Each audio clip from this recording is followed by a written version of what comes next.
ভূপেন বড়ো বা আপসুৱে UPPLক সাপোৰ্ট কৰিছে। বড়ো চুক্তি UPPLও কৰিছে, বিজেপিও কৰিছে।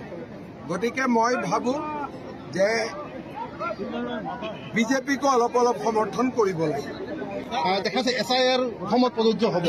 এতিয়ালৈকে মইতো কোনো আজি কোনোবাই মোক সুধি আছে, কিন্তু আমি কোনো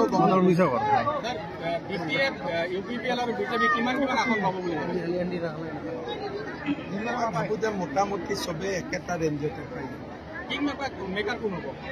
যোন দুইটা পাৰ্টি লগ লাগে সিয়ে কিং মেকাৰ।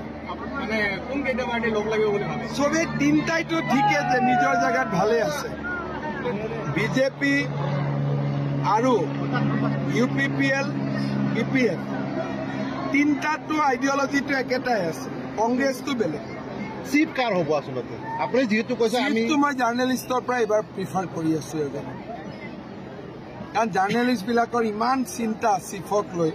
গতিকে সেইকাৰণে মই ভাবি আছো চিফজন কোনোবা এজন জাৰ্নেলিষ্টকে ভাবিব লাগিব। নহয়, তাৰমানে আপোনালোকৰ নেতা বিশ্বজিৎ দৈমাৰী ইতিমধ্যে চিফ হোৱাৰ কাৰণে কিন্তু এক প্ৰকাৰে সংবাদ মাধ্যমক কৈছে, সেইকাৰণে কৈছো হাগ্ৰামা মহিলাৰীও চিফ হ'ম বুলি কৈছে, প্ৰমোদ বড়োও কৈছে, বিশ্বজিৎ দৈমাৰীটো মই শুনা নাই, কিন্তু আপোনালোকে শুনা বুলি কৈছে। তিনিটা জেগাত এজন জাৰ্নেলিষ্টক দি দিলে লেঠা মৰি যায়। জাৰ্নালিস্ট ইলেকশন খেলাই নাই, জাৰ্নালিস্ট ইলেকশন নিৰ্বাচন খেলে নাই। বিশ্বজিৎ দৈমাৰীওতো খেলা নাই, নমিনেটেড হ'ব।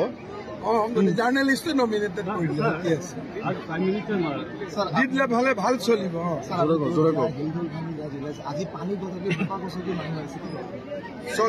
বিশ্বকৰ্মা পূজাৰ দিনাখনো বিজেপিৰ মিটিঙত ইমান ৰাইজ ওলাইছে, চব চিট একে সমান নহয়, কিন্তু এইবাৰ বিজেপিয়ে ভোট পাৰ্চেণ্টেজ হিচাপতো বহুত ভোট। এটা বিজেপিত ইমান দিন বিজেপি অলপ দুই কদম পিছত আছিল। এইবাৰ আমি আগত ওলাইছো, আগতে আমি সদায় বেকফুটত থাকি খেলি থাকো।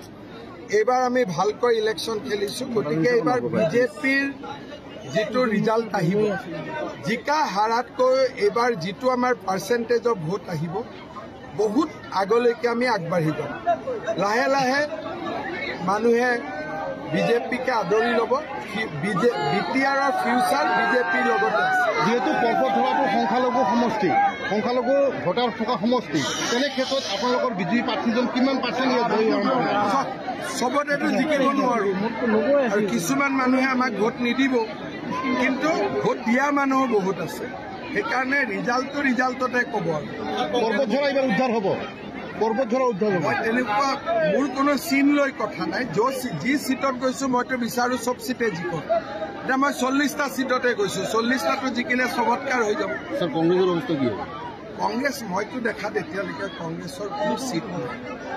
এইটো আমাৰ ভিতৰতে থাকিব। এইটো ইলেকশ্যন উইদিন NDA, হয় BPF, নহয় UPPL, নহলে BJP, অল ইন NDA। এইটোত আমাৰ বাহিৰত একো নাই। আন্দোলন কৰিলে মইতো গৈ বাধা দিব নোৱাৰো। গণতান্ত্ৰিক দেশ হয়, আন্দোলন চবেই কৰিব পাৰে, কিন্তু মই অসমত সৰুৰ পৰা ডাঙৰলৈকে যিমান দেখিলো, আন্দোলন হয় যিমান ৰিজাল্ট হৈছে চব নিগেটিভ হৈছে। অসম চুক্তিৰ পৰা যিমান হয় আন্দোলনৰ ৰিজাল্টটো আজিলৈকে মই পজিটিভ দেখাই নাই। আজি ৰিপৰ্ট দিছে, কালি আমি একশ্যন ল'ম। এইবাৰ ভাল কৰি শান্তি শৃংখলা ধুনীয়াকৈ। আপুনি যিহেতু কৈছে যে BTRৰ গাড়ীখন আপোনালোকে চলাব, কিন্তু প্ৰমোদ বড়ো ডাঙৰীয়ে কৈছে যে গাড়ীত তেখেতসকলে দিল্লী গুৱাহাটীৰ গাড়ী চলাই আছে, BTRৰ গাড়ীখন আমি চলাব লাগে। এতিয়া প্ৰমোদ বড়োৱে কি কয় তাৰ মই উত্তৰ দিম, হাগ্ৰামা মহিলাৰীয়ে যিটো ক'ব সেইটো মই উত্তৰ দিম। তেনে গোটেই ৰাতিটো এনেকেই চলি থাকিব। মই কিবা ক'ম, তেওঁ কিবা ক'ব, তেওঁ কিবা ক'ব। এইটোৰ পৰা ৰিলহে বনিব, কামটো নহয়। ছাৰ, ভোটাৰ ৰাইজক কি জনাব? ভোটাৰ ৰাইজক ভোট দিব লাগে বিজেপি। 15টা সমষ্টিত যাব বাকী আছে, কালিৰ পৰা আৰু আছে।